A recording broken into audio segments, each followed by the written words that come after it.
పాపం కేసీఆర్ గారు టిఆర్ఎస్ ని కాస్త బీఆర్ఎస్ గా మార్చిన తర్వాత కేసీఆర్ గారు ఏం చేసినా గానీ అంతా ఉల్టా పుల్టానే జరుగుతుంది. బీఆర్ఎస్ పార్టీ టిఆర్ఎస్ గా ఉన్నప్పుడు కేసీఆర్ గారు పట్టిందల్లా బంగారం అయ్యేది.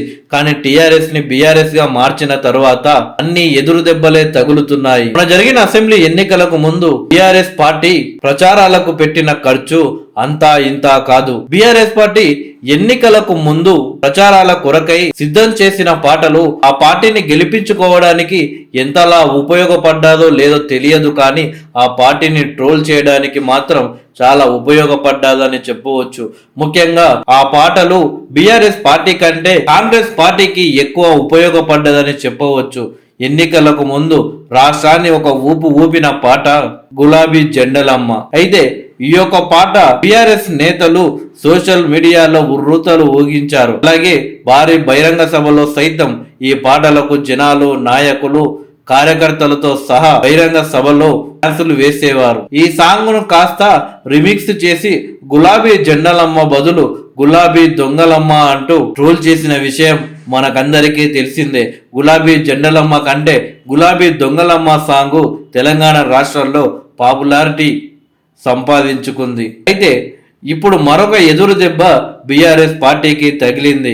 ఎన్నికలకు ముందు ప్రతి ఎమ్మెల్యే కూడా ఒక వీడియోలు చేయడం జరిగింది. అప్పుడు ఎట్లుండే తెలంగాణ, ఇప్పుడు ఎట్లుండే తెలంగాణ అంటూ ఒక డైలాగ్ సోషల్ మీడియాలో వైరల్ చేశారు.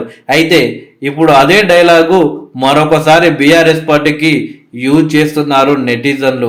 అప్పుడు ఎట్లుండే బీఆర్ఎస్, ఇప్పుడు ఎట్లయింది బీఆర్ఎస్ అని. అప్పుడు బీఆర్ఎస్ పార్టీలో చేరడానికి నాయకులంతా క్యూలు కట్టేవారు. పార్టీలో చేరుదామంటే కేసీఆర్ గారి దర్శనం ఎప్పుడు లభిస్తుందా అని ఎదురు చూసేవాళ్ళు. కేసీఆర్ అలాగే కేటీఆర్ గారు బిజీగా ఉండడం, వాళ్ళు ఎప్పుడు నాపై జాలి చూపించి పార్టీలో చేర్చుకుంటారా అని నాయకులంతా వారి సమయం కోసం ఎదురు చూసేవారు. కానీ ఇప్పుడు పరిస్థితి మాత్రం మారిపోయింది.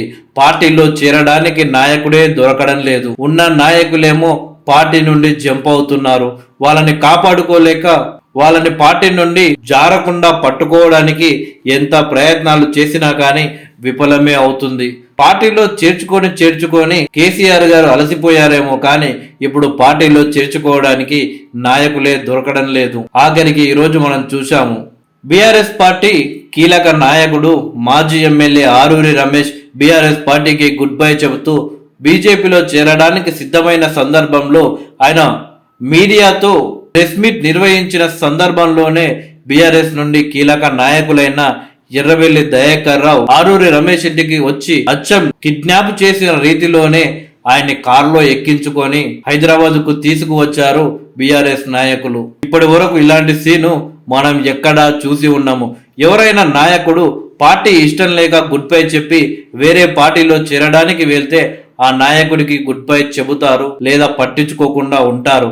కానీ ఇప్పుడు బీఆర్ఎస్ పరిస్థితి మాత్రం ఏం బాగాలేదు.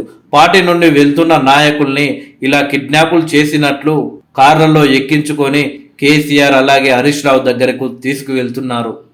మొత్తానికి ప్రస్తుతం అప్పుడు ఎట్లుండే బీఆర్ఎస్, ఇప్పుడు ఎట్లయింది బీఆర్ఎస్ అని డైలాగ్ మాత్రం బీఆర్ఎస్ పార్టీకి తప్పకుండా సూట్ అయ్యేటట్లు కనిపిస్తుంది.